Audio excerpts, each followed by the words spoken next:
सांगा कोणाचं नाव निघालं होतं? तुम्हाला तुमच्या मायची शपथ आहे, बोला ना.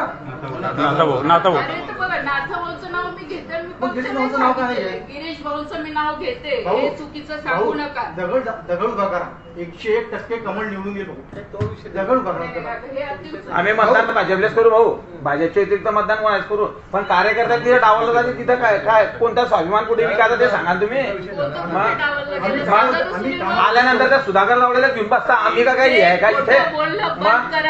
एवढ्या ताई एवढ्या जोरात नको बोला तुम्ही, भाऊंच्या समोर एवढ्या जोरात बोलता मागे काय? भाऊ जाऊ दे भाऊ. प्रगट दिनाच्या दिवशी मधू बघा भाऊ 32 वर्ष संघाई आहे माझी. मी सगळ्यांना माहित आहे, एकदाच काम आयुष्यामध्ये एकदा काम केलेलं आहे. संघाचे काम करता होते पहिल्यापासून संघाचं काम. 30 वर्षापासून पाणी नव्हतं. माझ्या बापानं विकास फेडरेशनला आहे ना, नाथाभाऊच्या प्रचारासाठी 89ला नोकरी सोडलेली आहे.